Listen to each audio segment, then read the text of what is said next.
and then hopefully that gets you going in that direction.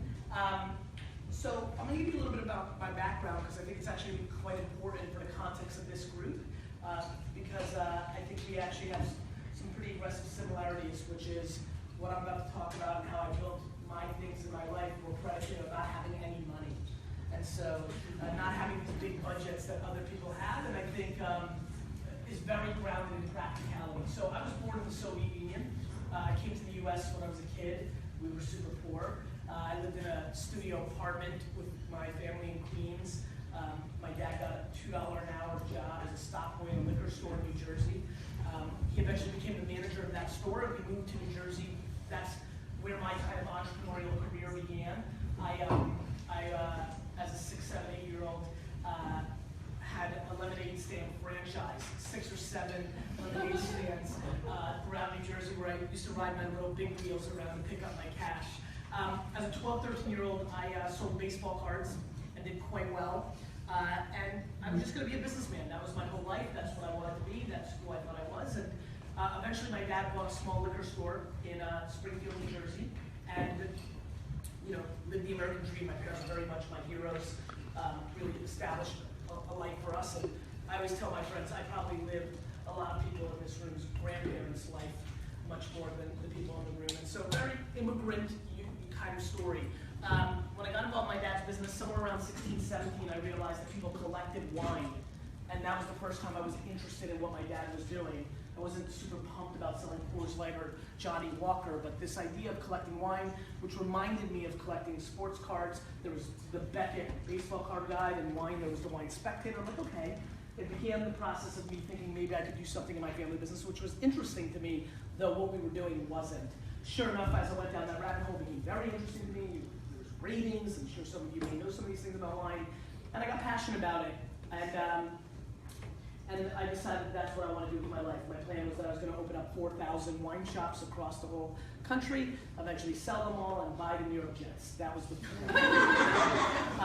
That plan took an interesting turn my freshman year of college when I heard the internet sound for the first time, and it was the first time I'd ever gone on the internet. Now, to ground some of the youngsters in here, I'm older, I'm 40, which means I got to 18 years old with spending less than 30 minutes on a computer, forget about the internet, in my entire life.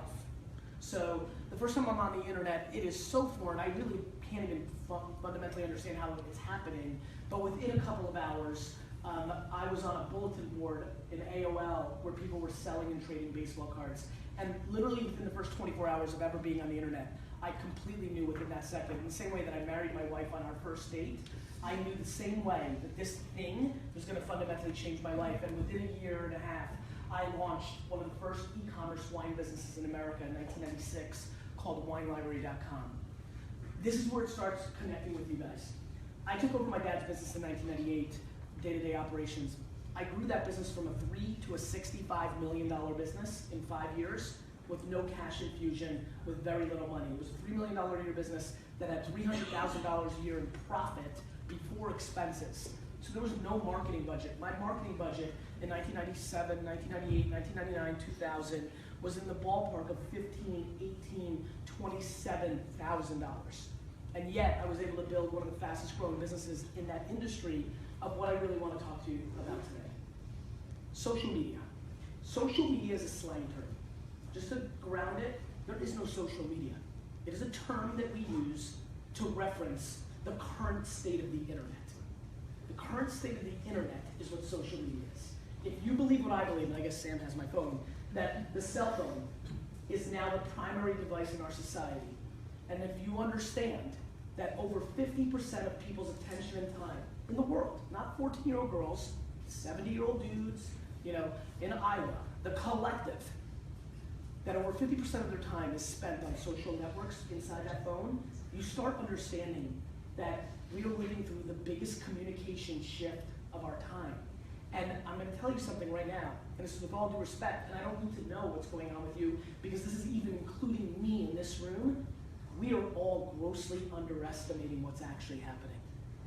The only thing that connects all of us in this room, all of you individually, us at Vayner, individual people, D-Rock, all of us are connected by one thing.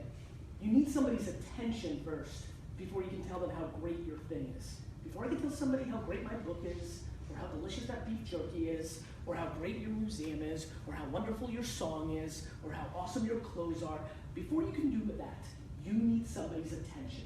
Attention is the asset that we're all battling with, internally and externally, with the entire world. And I don't know if you've been paying attention, and again, if you're a little bit older, you have an advantage of this. There's a lot more stuff being thrown at us than there was 10, 20, 30, or 40 years ago. I lived a life where work ended at some point, right? We don't live that world anymore. We live in a world where if you get an email from somebody at 11 p.m., there's some expectation sometimes, depending on what you do for a living, to get an answer that night. And so what's happening is we have a supply and demand issue with stuff being thrown at us and our capacity to consume information. If you compound that by trying to communicate to people where they are no longer spending their time and attention, you have no chance of any success in a 2016 world. My concern is that it is very easy to get into the mindset of thinking that you don't have the financial means to create a winning path. I know that is absolutely not true, because I did it for myself, and I've invested in numerous. When I invested in Birchbox, any of you familiar with Birchbox, the monthly makeup book? They didn't have any money. We just were smart. We just used Instagram and Pinterest when most people didn't know it existed, but luckily our target audience of 20-year-old females did, and while nobody else was paying attention to it enough, we took advantage of the arbitrage. What I do for a living, and what Vaynermedia does for a living, is we day trade attention. We try to acquire attention at an underpriced value to the marketplace while everybody else is overpricing. To spend a minute, and I mean 1 minute, on a press release in 2016 is insanity. Nobody reads them, nobody gives a crap, yet people do it every single day. To spend lots of millions of dollars, millions and millions and millions of dollars, to produce a video in commercial form for 30 seconds, and then spend even more millions of dollars to distribute them on channel 2, 4, 7, 39, and 58 in 2016 for the price those networks are asking, and for the price agencies are asking to make a commercial, is nothing short of insanity. Because, watch this, how many of you in this room now, when you watch television, watch it on your time? Netflix, HBO Go, or DVR TiVo, and then you watch it on your time, not when it actually airs. Raise your hand, don't get lazy on it. Great, everybody. And how many of you fast forward every single commercial? Great. And then even if a commercial is lucky enough to get through, you're grabbing your phone and you're giving your attention to talking about what you just saw or checking up on something else. So the collective industry is spending tens of billions of dollars throwing money directly in the trash. Ironically, I actually believe, and this is not a joke, I actually believe organizations in this room have a better chance of being successful on social media than your contemporaries who have bigger budgets than other organizations, because what the money that they're using, and I watch it every day and I'm auditing, especially because we've been part of this family, they're wasting it. When they have the budget, they're just wasting it. And so I like this today. I like it. My concern is, do you have the right mentality for it? See, this is not a tactical thing. My part here, in the first part, if I can't even begin the process, or maybe you're there, and I don't know, we're about to find out, I think, through a series of Q&A, but whether you're there or not, or I'm able to get any momentum in this hour to get you there, it is really, really irrelevant what my crew's about to do the rest of the day if you are not bought into the religion. The tactics mean nothing. Sorry, guys. But it's true. It's like anything else. If you do not buy into the religion, the tactics mean nothing. And that's just what I see, and what I see collectively in the world. And I mean, every day I watch and read the news or things that are going on, and people are stunned by what's happening. Like, whether they're stunned about what's going on in the presidential races, or they're stunned that this TV show's doing well and this one's not, or that this brand is doing well or not, or there's growth in this and not. It's all, and I mean all of it, tied back to we are living through this enormous shift right now that people haven't quantified. My friends, the phone is now the television, and the television is now the radio, and it's 1965, and that's what's happening. If you go look what happened in America from 1955 to 1970, in that 15-year period when we transitioned from a primary communication tool to a new one, enormous things happened. The biggest brands in the world collapsed. People that we'd never heard of brand-wise exploded. Stars shifted. Celebrities changed overnight. John F. Kennedy won because of a presidential debate on television that, had it been on radio, would have not happened. The world changed. And yet, that's exactly what's happening right now, and we are not quantifying how intense it is. And what really, very frank, pisses me off is that you know this as a human when you live, but when you go into your workforce and you put on your work jersey, you start behaving differently. You live this way in the outside world. You have parents in their 60s, 70s, and 80s that are texting you poop emojis. And yet you go, literally you text with your 87-year-old mom, but then you walk into the office and go, well, our customers aren't on these things. What's the matter with you? What's the matter with you is you're doing the cliche thing, which is you're over-respecting the tried and true without using common sense. What's the matter with you is maybe your organization doesn't reward. There's a human that's the bottleneck that doesn't allow you to do what you common sense know is happening, yet you can't get it done. And so I used to be mad at you. Now I'm only mad at the leader. Just like I tell them every day at Vayner, everything is my fault because it's true. Because I empower everybody else that you could blame for the problem. And so, whether you're in a position to make change or not, when you are not, and like I tell all of them, the only thing they can do is to communicate to the top, to be on the record. And so, not talking about what you're doing wrong and giving ideas of what you think could be right is just adding to the problem. And I know it's easy for me and I get it, but honestly, getting fired from a place that's not going to win is probably a good idea in the long game.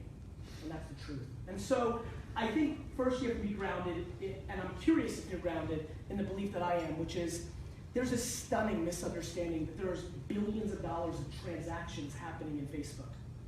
This is not kid stuff. This is real big league stuff now. There's a huge misunderstanding that within 24 months, most 30 to 45-year-olds, and by the way, and I don't know your locations, I don't know if it's regional to right here, but right now, most 30 to 40-year-olds on the coasts, LA, San Francisco, New York, Boston, are living more and more every day within the last 90 days on Snapchat. This is what's called day trading attention. Literally, Snapchat stories for most 20 to 30-year-olds in America has replaced the Facebook feed. That's their feed. This is happening in real time. And if you do not have a strategy of how to communicate in that environment, you will lose. And it's not super complicated. Like, I just don't understand. It's as basic as it gets. If I was giving this talk to the room over there where there was nobody in it, that would be a mistake. And unfortunately, that's what most businesses are doing. And so, I think first and foremost, and I do not know where you sit on this issue, number one, you've got to buy in. Because if you're not bought in, you're half pregnant. And if you're half pregnant, you're not in it. Do you know how many of you, and I have empathy for this, and this is what I lived through. You know how many people are in a place where, you're given 20 minutes to social one day, and somebody else is doing 40 minutes. Like, you're half-assing it. And you might say, I don't have the resources. Correct. I didn't have the resources either at Wine Library, Shoppers Discount Liquors before I rebranded it. And the way I got to rebrand it was I took a step back as a kid, and this is probably the advantage I had with fresh eyes, and I said, well, Rick, he just stands at the register all day, and we're not very busy on Monday, Tuesday, and Wednesday, and he's just sitting there. And this is bad, right? In the same way as Toyota's become a big client, and I go and audit what happens at dealerships, do you know what's going on in most dealerships in America right now? There are people inside of a building, let's say Friday, on a Friday morning or afternoon, depending on where you are, sitting there waiting for people to walk in. Meanwhile, they could take their phone, search on Twitter a 3-mile radius of their dealership, search the word car, part, transportation. Unlimited amounts of things we could be doing. And so, you just walked into the wrong guy if you're going to play the resource card on me. You just did. Because I printed coupons on my personal computer and then drove to the Short Hills Mall and put it on people's windshields. Like, there's things to do. If I had the internet, I would have been good. Like, I really didn't have what you have. You have been way better than I do. You can go search everybody who tags art, music, your deep terms that you know uniquely if you're doing an exhibit or thing. You can do that. You just choose not to. You just choose things that are not bringing you as much value. You just accept the rules that have been put in front. And so, and by the way, or you're just not allowed to, which I'm empathetic to. I don't know. We can talk about those things. But what I do know is anything you can control, you should, for a million different reasons. Selfishly, because I don't know where you guys think the world's going, but it's going in that direction. If you want to be relevant over the next 20, 30 years, you need to understand that. And then you have a job to do. So I think that, I think it's about religion. I think it's about truly understanding that 150 million active users on Snapchat is something you can't poo-poo. The fact that there isn't a 25 to 45-year-old millennial mom who does not live inside either Facebook or Instagram more than any other medium in the world is something you can't take for granted. And you can't take for granted that your email open rates are down. And you can't take for granted that your Google AdWords don't convert as well as they used to. And you can't take for granted all the other things you're spending time, money, and energy on are not at the same place they used to be because you day trade. And by the way, let me just, because I want to make sure it's grounded, I'm not a digital futurist. For example, I'm spending most of my kind of, I don't call it leisure time, but like when I'm not operating, if I'm trying to be on the offense of where I want to take my company, I've had 2 meetings now, and last night I was reading up on programmatic radio buying because I think drive time radio might potentially be getting cheap enough to maybe make a comeback at being, I still think it's crap. But I do think it's crap. I want to make sure we're grounding that. I don't want team radio to get too excited. But I'll buy anything if it's the right price. Why are billboards up 15% over the last 5 years in cost nationally? Because the billboard guys and girls are squeezing out the last dollar for that medium because there's not a passenger or a public transportation individual who now looks out the window and sees a billboard. They are stuck in their phone the whole ride. So why? I mean, would anybody here with common sense think a billboard's more valuable today than 15 years ago? Impossible. Impossible, but it continues to go up in price because they're doing the same thing that the newspaper people did, which is as they were starting to decline, everything went up in price, right? I hate television commercials. I think they're overpriced. I hate the price. I think they're overpriced, but I would tell you that I think the Super Bowl ad is the #1 underpriced asset in the world. Even at $5-6 million, the whole country sees it. So we're day trading attention, not digital. I think banner ad buying programmatically is the worst media spend, worse than television that you can spend. Like, who's looking at banner ads below the fold on a desktop computer on some random long-term charity, art.com, or like nobody's going there. And if they're going there, they're definitely not seeing your banner ad. And even if your banner ad's above the fold, which most programmatic at the best prices aren't, nobody's looking at a banner ad. And I don't think anybody in this room's clicked the banner ad in 24 months. So I mean, I want to make sure I'm grounding our principles in a very deep place. It's not about, I mean, I think real life activations are incredible. I think social media is the gateway drug to a lot of real life activations. I think listening is grossly under. If you have no money, you should be in the listening business. If you have no money to create any pictures or videos, and you're so sad, then go to twitter.com/search and search all the terms of your industry, your creative, whatever's happening in your 4 walls or your organizations. It's basically all I did on Twitter from 2007 to 2009 to establish my wine business, to establish my personal brand. I spent no money on creative. 0. All I did was search wine terms. Literally search the hundreds of people. And luckily, Twitter was big in San Francisco early on. And luckily for me, a lot of people were like, going to Napa this weekend. And this is 2007, so people were still trying to figure out their way. And I would just jump in and be like, where are you going? And they would be like, what? Luckily, my profile would say, wine guy, wine show. They were like, it's early. Early people at least were, nerdier and techier, and they understood. And they're like, I don't know, I'm going here. And I'm like, that's crap. Go here, here, and here. Okay. And then of course I would email the, Whitehall Lane, the winery, and say, this person's coming, do something nice. All of a sudden they like me. All of a sudden they follow me on Twitter. You can do things. You either have, look, it's really half glass full, half glass empty. It's a mentality. And what's amazing, and very honestly, this is what bothers me, is I wish I had this when I was a kid. There was never alternatives to this. There was never alternatives to this. Distribution has always cost money until the internet came along. Nobody was giving you a free ride. The magazine, San Francisco's magazine that you wanted to get from, they weren't giving you free ads. The Chronicle wasn't coming over and saying, oh, we really love the arts, here you go. Right? Nothing was free. This is free, in theory. And what I think we'll go through later is, how do you create content as an individual, right? You can.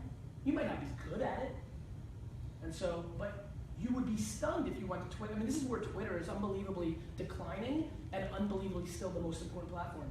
You could find people that would be thrilled to produce content for free for you if you put in the 50 hours on Twitter finding the right people. Not going to do it by sending out a tweet to your 308 followers on Twitter saying, we need free work. Got it? We need a cadence and a patience and a reality check and an understanding of what's practical for what we can do versus what somebody else can do. Just saying that, well, we're not Coca-Cola, so we're not going to make $4 million videos. Like, that's right. But yet every single day, people are using these tools to produce results at scale if they're trading their money, if they don't have it, for time, energy, know-how, execution, work ethic, you know, the tried and true that builds anything, ever, in the history of life. So that's what we're grounded in. Understanding it's a very special time because there's a collision course of not only are these platforms now big enough to actually make an impact on your business, but the truth is, even with limited budgets, if you understand what you're doing, if you're a true practitioner, if you're not a headline reader because you read something once that said it's not doing well, or some company did poorly with it, or your friend ran $100 worth of ads on Facebook and said it didn't work. If you got out of being a headline reader and became a true practitioner, you would know what I and we know, which is this is driving real life results. And very honestly, I have no passion for it. I only have passion for your attention. If you all stopped going to your cell phone and social networks, I wouldn't even remember what it was called. If I was here 10 years ago, I'd be bashing you about Google AdWords and banner ads and this new thing, YouTube. I think it's going to be big. I started my wine show 4 months after YouTube came out. There was nobody on it. But I realized that I had video distribution for free. Free. And I knew it was all 12 and 13-year-olds at first, and people pirating. You know, if you remember early YouTube, it was just like TV show stuff. It was so crazy. I just thought it was going to shut down any day. And I built an enormous, I probably, you know, when it's all said and done, but even right now, I could probably directly attribute tens of millions of dollars worth of wealth just to Facebook and Twitter organic. It's just real. And yes, I think I'm talented and a businessman and things of that nature, but I have 40,000 examples of 200,000 or 80,000 or 40, you know, it's just so real. And honestly, I just don't think you guys think it is. Even the biggest advocates, I mean it. And I'll tell you why. I wouldn't either if I didn't have the scale of data that I have. Like, we see it at such a breadth. And because I live in entrepreneur land as a guy, putting out content and writing books, but then we as Vayner work with the biggest brands in the world, I have a real cross-section of understanding. I understand how a biggest company in the world can literally waste $10 million in social media, and how Ricky, with his donut shop, can turn $0 into millions of dollars. It's incredibly invigorating. There's nothing more meritocracy that I know in the world. It's really cool, and very honestly, I think it's really cool for this room. So look, Facebook, YouTube, Snapchat, Instagram, Pinterest and Twitter on a second tier, but Twitter at the top of the tier for a lot of you, and I can get into details on Q&A. These are not places that are nice to haves or maybes. These are prerequisites for being relevant at all in 2016, and cannot be 9 minutes of your time. I don't even want to. I'm glad that I leave after my talk, because I would be so upset to audit what you're spending your time and energy on to make things happen, and then you have some random person or yourself one time like, oh yeah, let me do a tweet this week. First, I believe it with all my heart because I see it every day. I believe, I know it, one by one, Katie, one by one. I know that if we really, this is what I do every day. This is what has made me successful. Audit what you're doing. I always say, people are always confused by what I say. We have to make a video, D-Rock, about this. I always say, I wake up every day trying to put myself out of business. And what I mean by that is, the guy or girl that owned all the taxi medallions here in San Francisco, they should have created Uber. Right? The Marriott group or the Hilton, they should have created Airbnb. People get complacent, either with success or with excuses because they don't have the budgets. And they're just both not real. So I really, really would like to transition into, that's my theory. My theory is very simple. I think there's a lack of understanding of how big it actually is. There's a lack of understanding of how easy it is if you put in the work. You gotta put in the work. Like, yes, you have to go watch 12 hours of YouTube videos of how to use Snapchat properly, read books, listen to podcasts. Like, you have to put in the work. Like, you can't be good at skiing by just debating it. And that's what I see in marketing every day, right? Like, people just debating its value without doing it. I have a lot of pride in what I'm about to say. I'm better at social media than all of them. And I have the benefit of having a bigger brand, and so it forces me when new things come out to use it before they do. They're lucky, they're on a brand, and even though they're younger and in it, they're not staying up to 3 o'clock in the morning. Like, I know more about Musical.ly than my entire company combined. And so I know what 7 to 13-year-old girls in America right now are doing on Musical.ly. Like, you either put in the work. Like, last night in LA, from 1 to 2 in the morning, I was reading about programmatic radio. You either put it, and I had to wake up at 4:30 to be here. You either put in the work or not. And now I'm a ridiculous extreme and should not be the North Star. But I promise you, in a world where this is the communication, not what you think you're doing, when this phone and these channels is the communication, I'd like to follow you on your 8-hour day. I have a funny feeling there's an hour there that you could be deploying to learning. Thank you.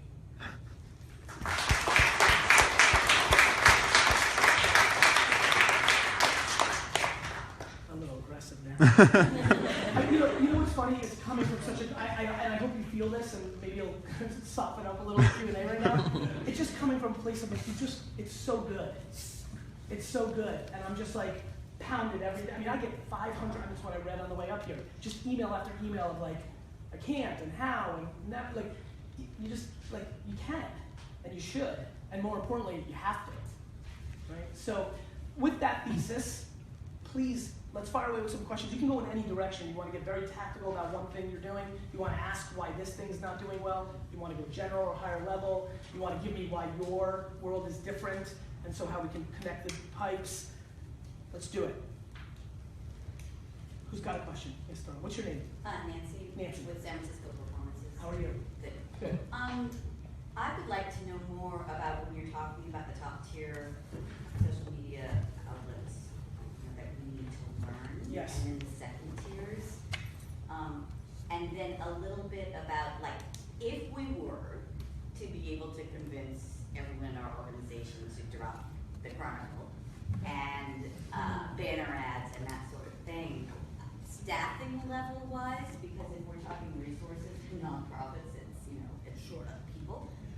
What does that look like also? So let's start with that, because the other part is quite commoditized. They'll be doing more of that. Okay. Let's talk about the real issue. There's 2 things you asked there. One, if you actually, bless you. Awesome squeeze. If you're running banner ads, and if you're, when you say the Chronicle, I assume placing an ad in it? Yeah. Cool. Somebody had to create that. So somebody had, you're doing that with an internal person, right? Yeah. Or external? Contract, internal. Great. That person.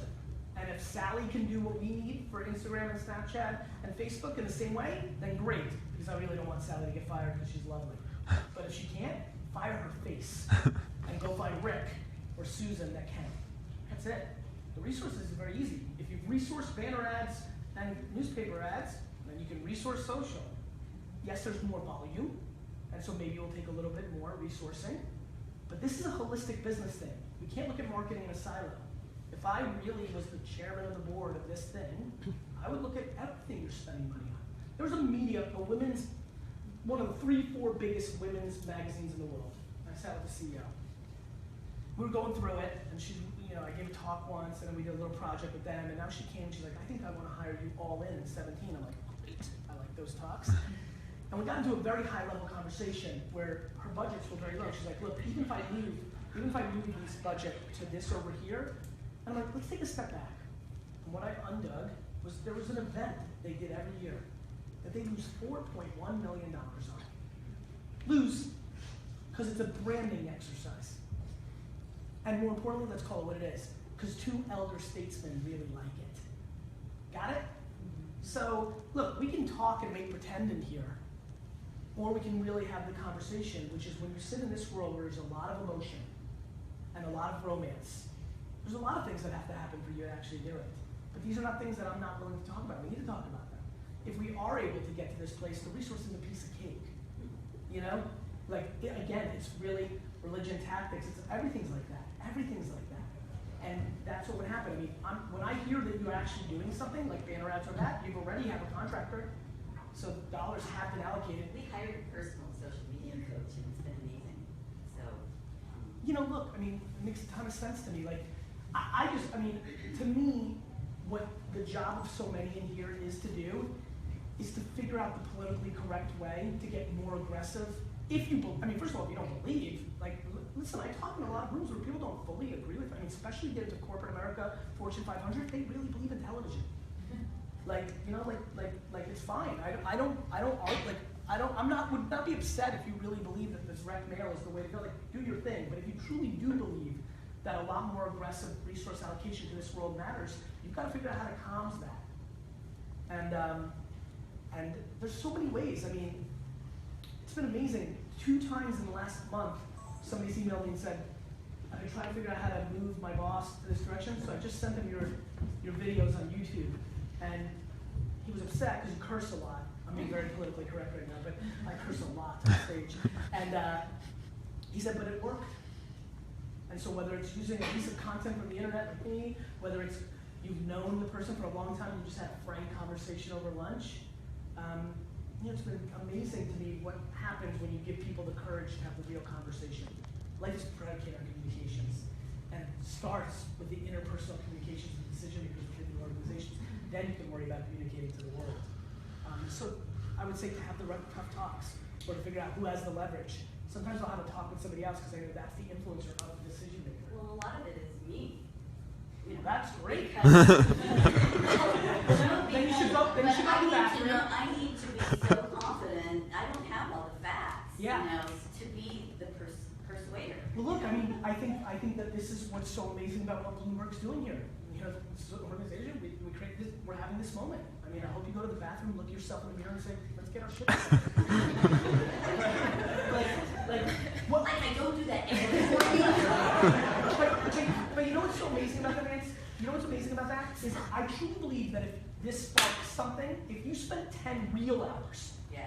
Well, and you know, if you just really sat down, really read, really watched a course, really downloaded the apps, if you really knew, I promise you, no half-a-brained individual in America today, if they were to download all the apps, use it all for a month, and watched, stopped making the assumptions of how young it is, because it's way older, took 5 minutes and remembered that they were just talking to their sister that way, right? Like, you know, if you just did that for 10 real hours, you would have no other conclusion than what we have, which is this is where it's at. Yes, dear. What's your name? My name is Rena. I work for Frameline.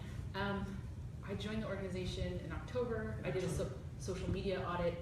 I did a presentation to everyone about how we need to get more aggressive on social media.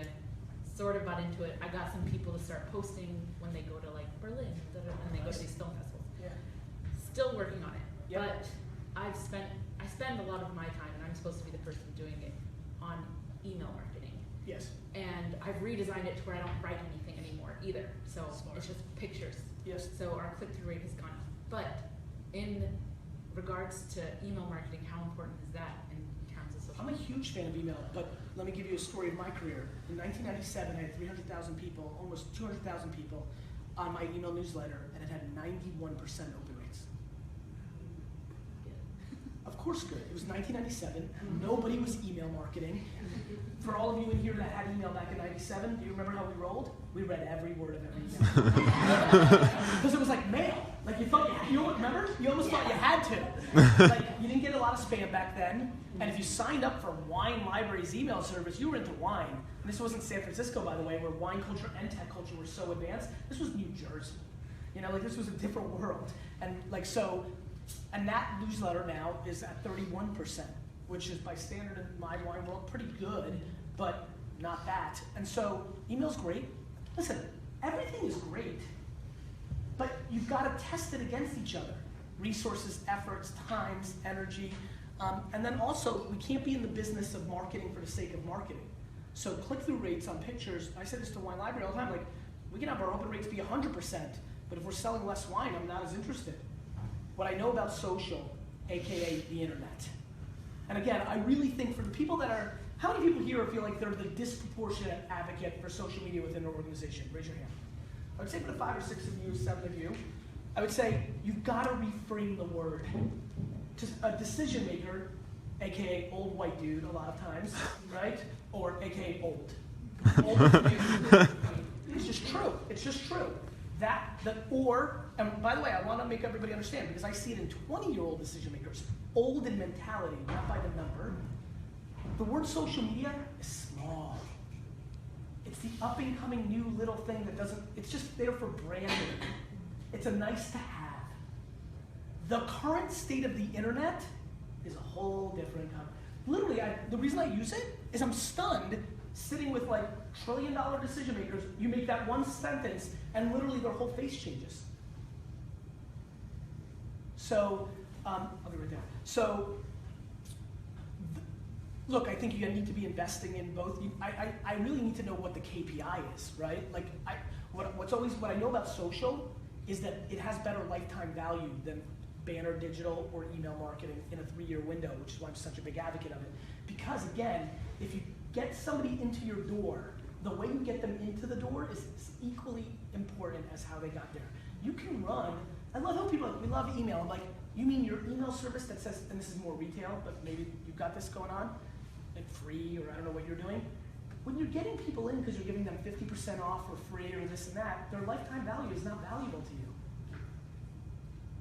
People are like, we convert well on email. I'm like, great, I'm a businessman. I'm not for the sake of impressions. So when I look at their business, I'm like, cool, you're killing your business. You've trained your entire ecosystem to only wait for when you give half off or 50% off. Think about you guys. When you buy online, if you do, you're waiting for free shipping, right? You've been trained. I've ruined it too. When I realized it 3 years ago as I was doing social, I was like, crap, Wine Library has really benefited from some of the stuff that I created that I've learned at Vayner, because I'm like, wait a minute, and I could see what was happening. They just became trained. So, even if the numbers were 100% of all the actions on email and zeros on social, I would still tell every organization to spend 20% on it, because as the world changes, you need to be there, and you have a chance to make good on what you did wrong over there. You can do branding versus sales. Yes, dear. Oh, yeah. So What's your name? Oh, Cheryl, and I'm from the San Francisco Center for the Book. Awesome. And a few minutes ago, you mentioned an example of somebody who sent their boss Yes. or someone a video of Yes. you, but you were cussing a lot. Yes. Which is awesome.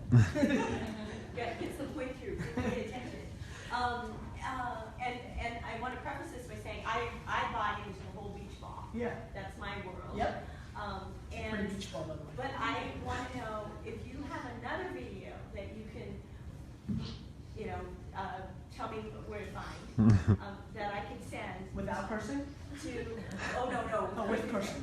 I have both. If you have another video that I can send to a board president and numerous board members who actually don't buy the beach ball, who think it's a waste of time and that I should spend more time just sitting around writing press releases and sending them out. Yeah, I mean, look, I need that we're video. listen, the team will do that. We'll make sure that happens. And team, let's send them stuff that's not just me. Let's round it out. But yeah, I mean, for sure. I mean, Because I actually have. Listen, I want to get there with somebody like on a real kick. Like, even if I'm actually not going to ask you, it's unfair. I was about to say, does anybody really believe in a press release? The answer is probably, because the truth is, if you're getting to who you want to get to through that vehicle, because they on the other side are also still living in that environment, I have empathy for it. What I don't have empathy for is the following: knowing what the alternative is. AKA, if Rick is who you're trying to get to and he's on your list, you can also get to Rick on social through a very creative way that also hits other people, that can become shareable. And I don't know your business, but I know PR, and I know why PR is in deep doo-doo. Let me tell you why. You're in the business of trying to influence her so that she then tells the world. It's B2B marketing. And you let her be in charge versus just knowing you don't need her. You can go to the world. I've done this with my own brand. I used to hope that Inc.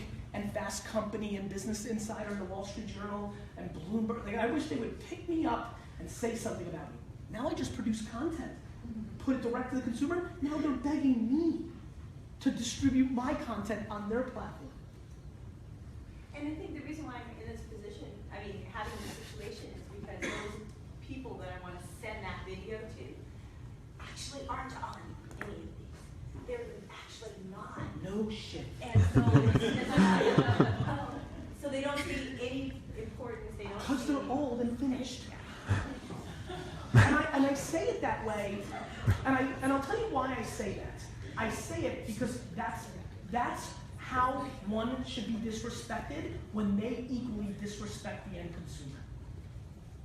You, because you've been successful and now sit on a board, do not get to decide what society does or how they go about it. You need to react to it and bring value. I'm very frustrated on the nonprofit NGOs and noble things that I do in my life where I've now uncovered what's really happening. The two things that are pissing me off the most is 80% of the boards I'm on, 80% of the people are on that board to network with the other people for money and vanity in other places. They don't care less about that. That makes me mad. The other thing I'm really mad at just randomly is I didn't realize how many parents wrap their entire self-esteem up in what their kids do. And are forcing their kids to go to colleges and collect debt because they want to put a fucking sticker on the back of their car. Sorry. But you get older, you start like unlocking these doors, and so like if you think I'm saying because they're old and finished that I think I'm disrespecting them compared to their behavior, I think I'm giving them a vacation compared to what I really think. I think the next one should be all of them. Let's get them in the room. I'm thrilled. You tell me where to be, I'll go. Because that's what it takes. You know, and it's quite sad that it takes having that kind of conversation with that level of person. Like, it's quite sad, but I'm willing to go there, and very honestly, it's been the way I've moved all the organizations we work with, because I don't care. Like, if this was just a room of all the decision makers and the biggest donators, and like, what's gonna happen? I'm gonna leave. I'm gonna leave. I'm gonna walk out the door and leave. I mean, I don't care. I only care to, like, I've got this time allocated. I'd like to move the needle. It'd be nice to feel like you're having a nice impact. But, like, you think I'm really going to care? I can't. I can't control it. Yes, what's your name? Hi, I'm Rebecca from San Francisco Shakespeare Festival. So I work with 400-year-old media. Yes.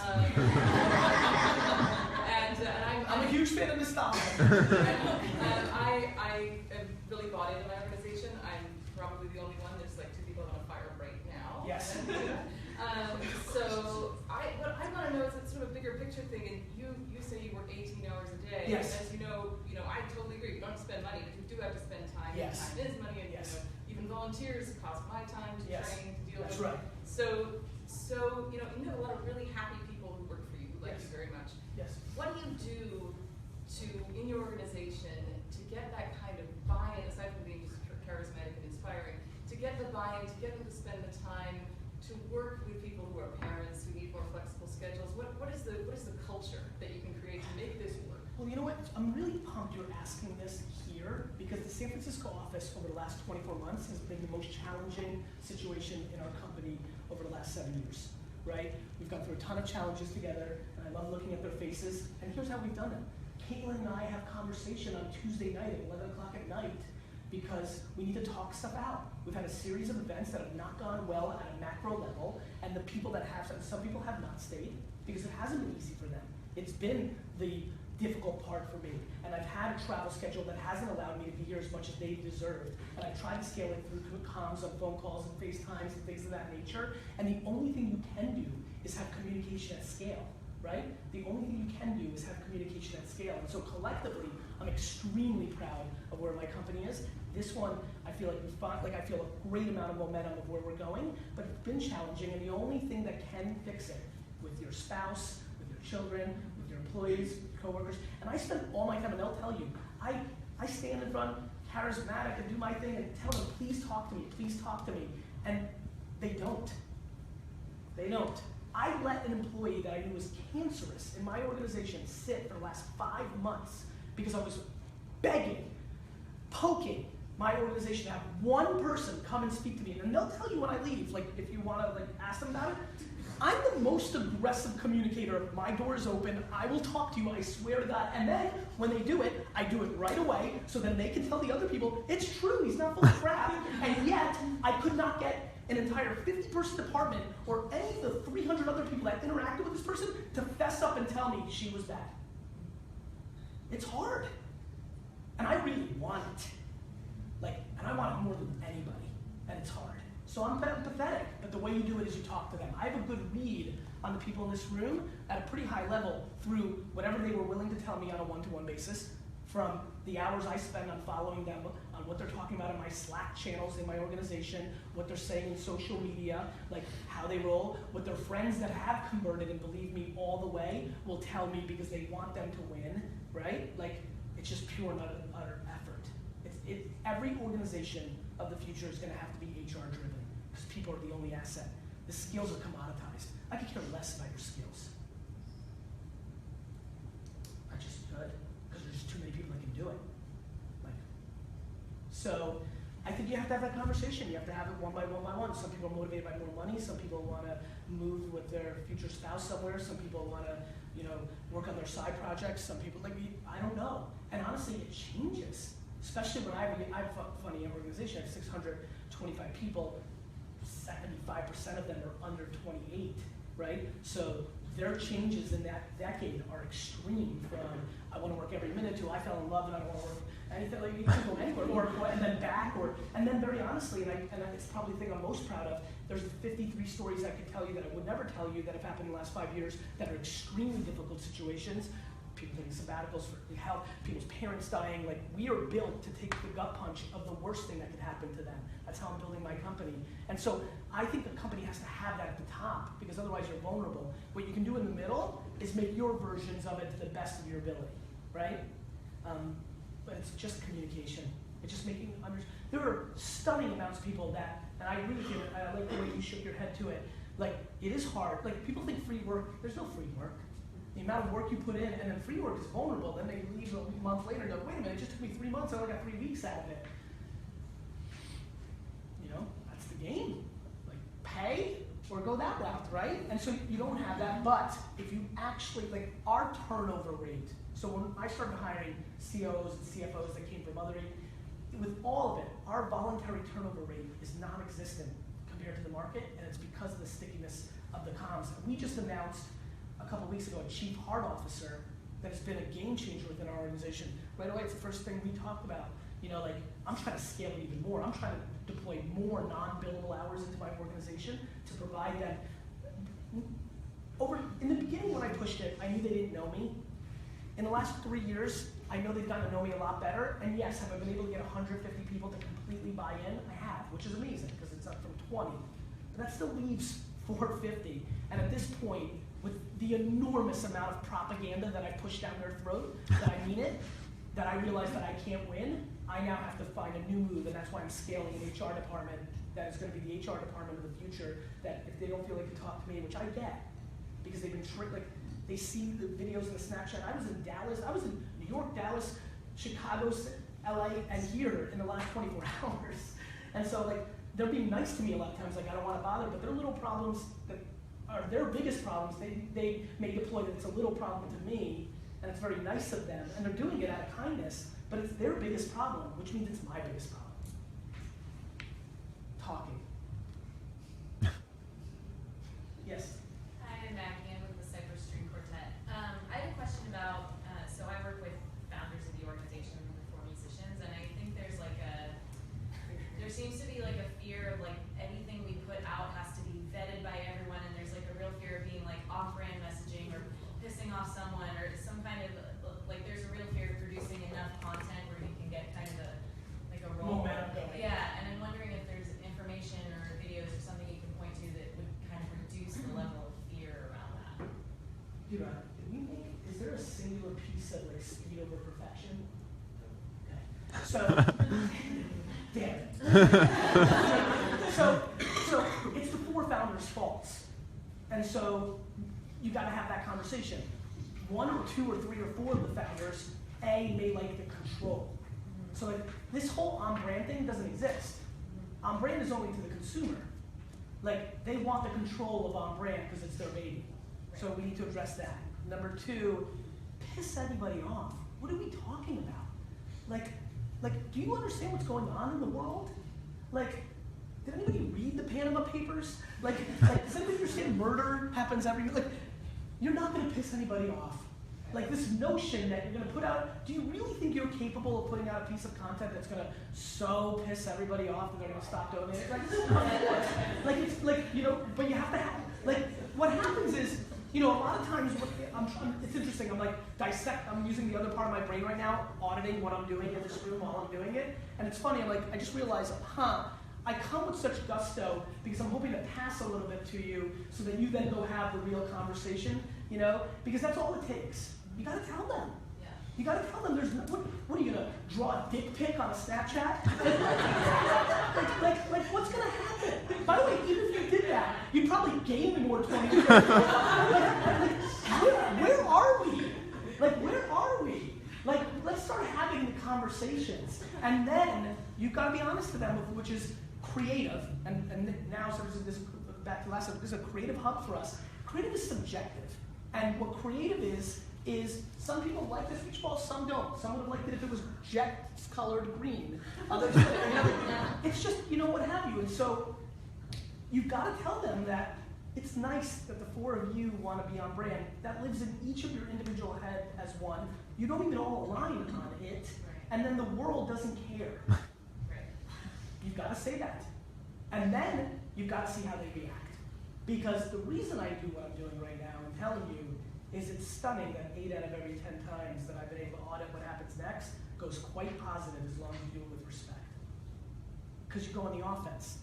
And people are appreciative a lot of times, especially if you build up equity. You know? How long have you been with them? Almost 4 years. You need to go walk in that room and tell them right to their collective faces. Because I have a funny feeling that when you walk out, they're going to say, we need to do whatever she wants because we can't lose her. Got it? And you know it's right. Yeah. That's like that. You have to understand. A lot of, you know, people are like, God, Gary, you because it's right for it's the noble thing it's the right thing to do. Sure. Right? The wrong thing to do is to sit on your hands. You're helping make it bad. I mean, it's cliche, but it's true. Yes, sir. Hey there, I'm Billy. Such a pleasure. Thank you. What part of Queens did you grow up in? Rego Park. Oh, hey. You know, by the way, for anybody that's not from the area, that's part of Queens. It's not that big, so like no matter what you say, there's a little hey. I'm a Brooklyn kid, grew up in the projects on the Lower East Side, ended up in Forest Hills, right on the border of there. Park, got it. Love it. Yay. I'm the founder of Baycat, and one of those that have drank the Kool-Aid. And I think we and many people here serve young people who are, you know, like you're saying, they've got attention, we've got their There's attention. nothing else. Right. Like, you know, I mean, when you say young, what ages are you? 11 to 25. Literally, the only 3 platforms that you should do anything on are Musical.ly for 11 to 14, Snapchat, and Instagram, and you should do nothing else. And by the way, I mean nothing. 0. Not a press release, not even Facebook. What would you say?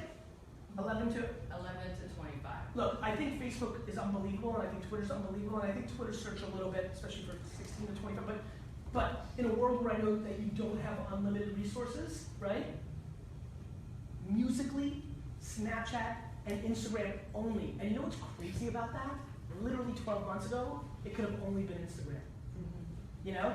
Musical.ly didn't even exist. Snapchat was just starting to get its real momentum. So go ahead. Yeah, so the question about attention, so Yes. we teach the kids how to make their own stories. We produce content, and we've got kind of the opposite problem where there's so much, if there's such a thing, there's so much content coming out, Yes. you know, every single day that Yes. it becomes this, oh my God, how do we channel where we put the attention, so what you're talking about, but who the heck's attention are we trying to get, right? So when we direct the social media conversation and saying, okay, it's great, we've got this huge audience with these kids, and they're the content producers, but we also have creatives who are in the older generation who are also content producers, and we're trying to get to the people with the money. And they're not the 11-year-olds. No, they're not. But, you know, who are... What do you want the people with the money to do? Donate to the cause? Donate to the cause. We want you to hire us as a professional media producer, as a studio. Our clients are like Super Bowl 50. Love it. So now we're hardcore into Facebook and LinkedIn world. Exactly. So when it becomes that, where we realize the marketplace or like where we could throw this, Yes. is all over the place. Yes. Then how does one prioritize? I think money is oxygen. So I would prioritize it. Absolutely. That's for sure. And I would prioritize it until you feel like you hit the minimum of it, and then I would deploy the rest towards the actual engine that's driving it. So every business is different, and I have to really look at it. And then I also have to look at the behavior. But do you know that? Do you ever, when you're trying to reach the people with money, have you ever spent? Actually, let's ask it a much better way.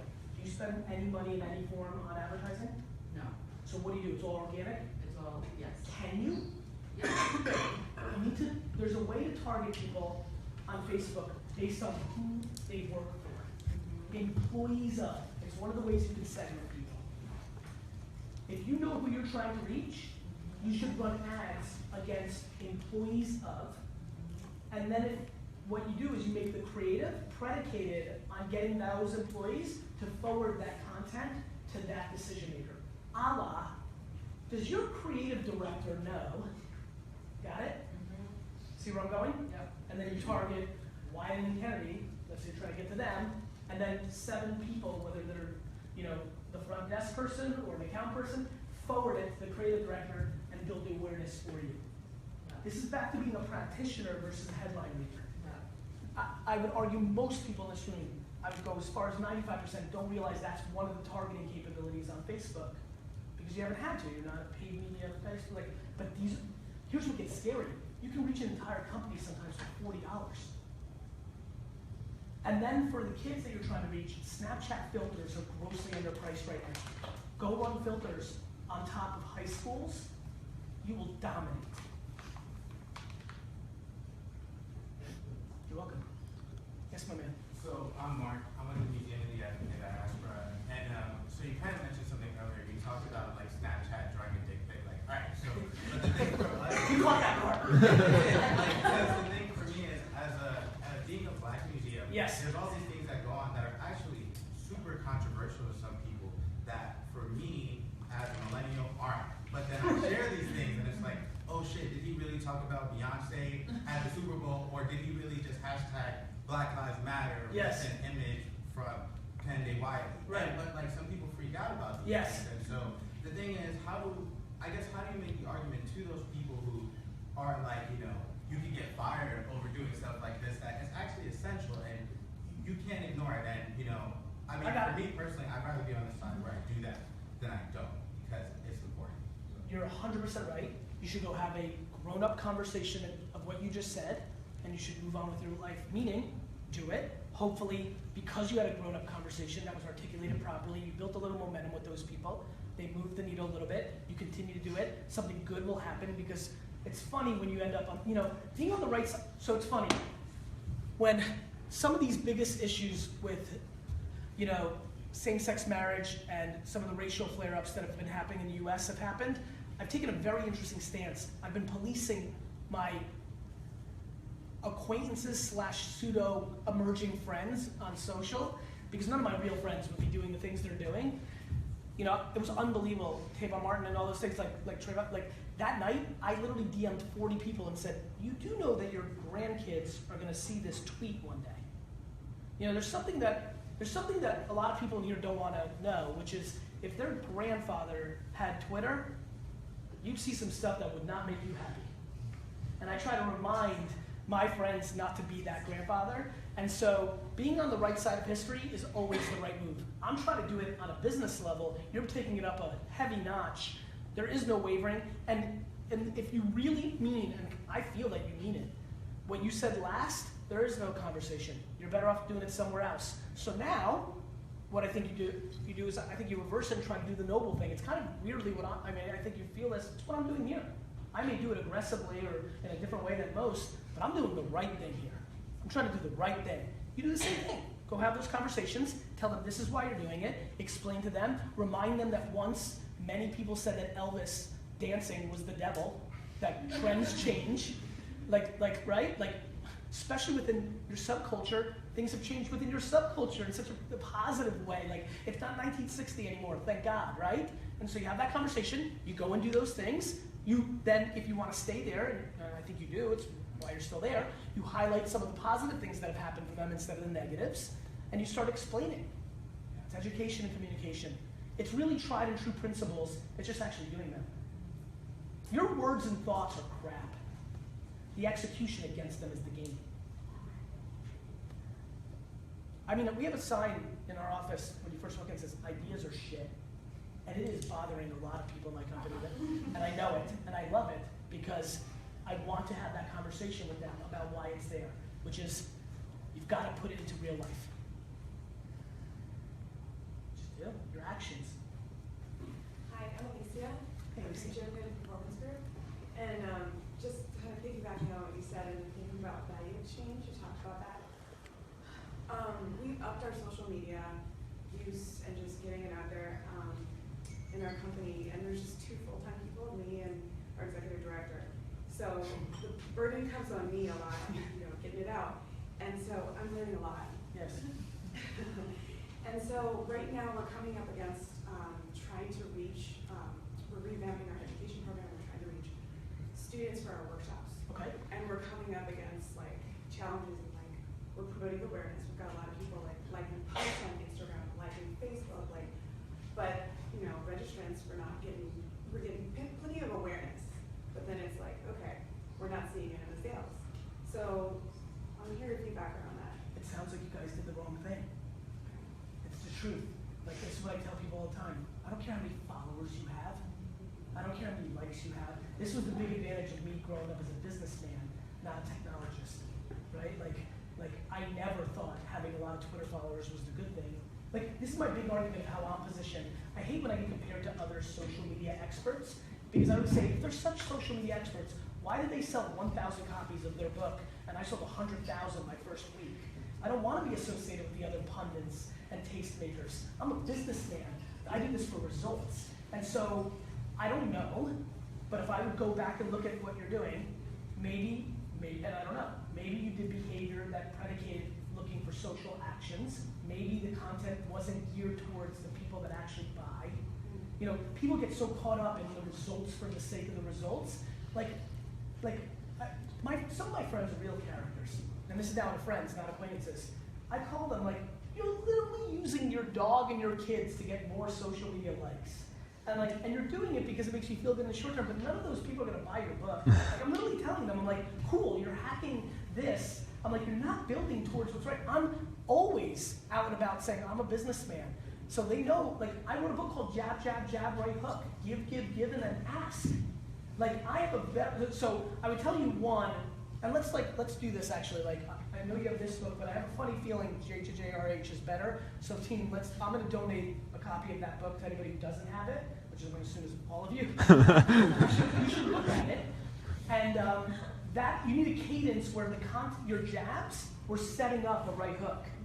How much content that was bringing people value before you asked was alluding to courses and things of that nature? I don't know. But look, by the way, back to attention and the whole earlier, let's do a callback now. So good, I came in the right room, there's people here to listen to me, so it was better than going over there. But what if this was bad?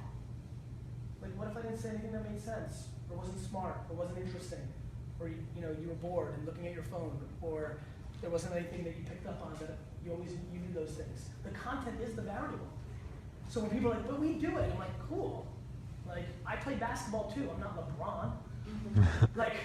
There's levels of skill, and so when I hear that story, that's the cliche story, because either one, you out and out will never have the talent to be able to sell in that environment, or 2, you got caught up in the game of getting results for awareness, likes, marketing actions for the sake of marketing actions, and you forgot that eventually this day was going to come, and you need to be thinking about that the whole time. When I knew another book was coming, and I did this show called Ask Gary Vee, the whole show was being built for 2 years. I knew there was a book on the other end, same name, all that attention, I could convert it, disproportionately bringing value around the genres of the book. So many people's social media is one way when they're giving value, and then the ask is totally polar to what they were doing, and that's why they couldn't make the connection point. The value exchange you're doing, alluding to where you're eventually going to have an ask, matters. Highlighting the $15 events at the place in your social media is important because it may entice people to convert in the past, like, you know, in the future, excuse me. So again, every business here is going to have, every organization is going to have a different nuance, but it seems like the strategy, which is real, you know, it's funny, there's a lot, it's unbelievable. I mean, I think about the time it's going to be posted, how many words are in the copy, what are the primary colors, what's going on in the world at that moment. Like, the level of strategy that I'm deploying against my communication is a hell of a lot greater than writing a press release.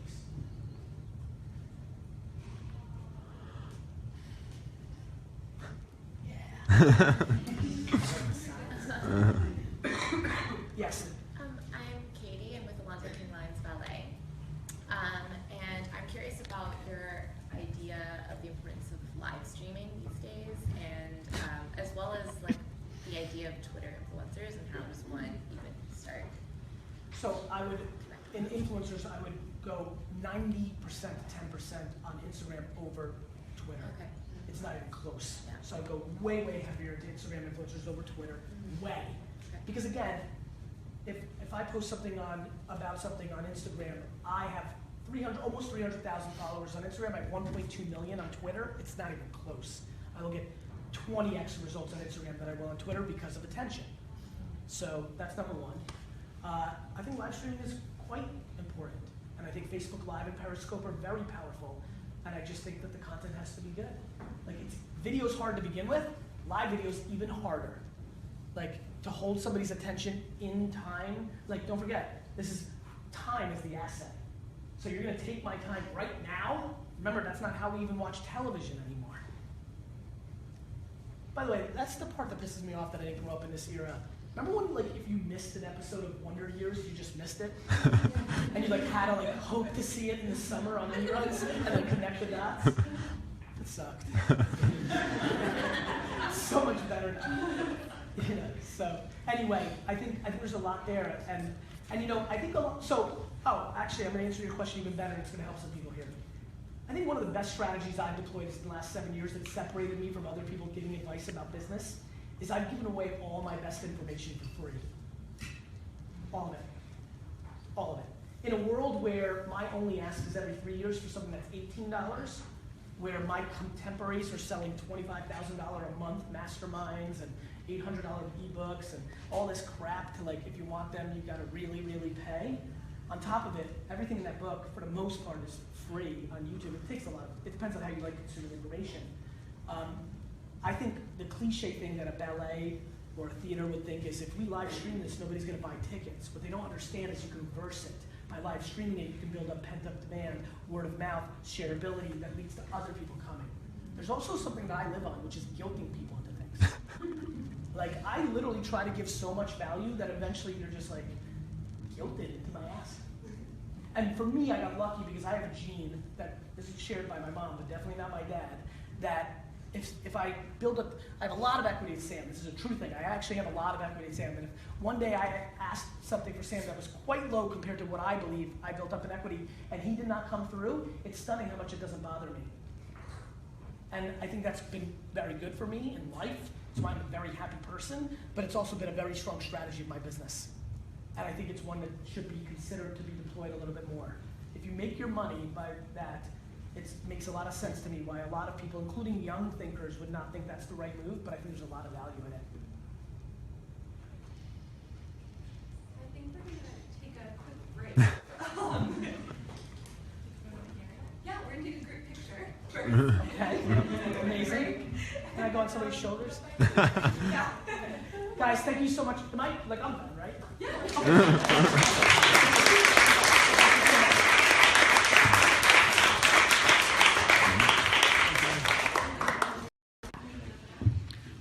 Thanks, guys, for watching. Hope you enjoyed it. Stay well.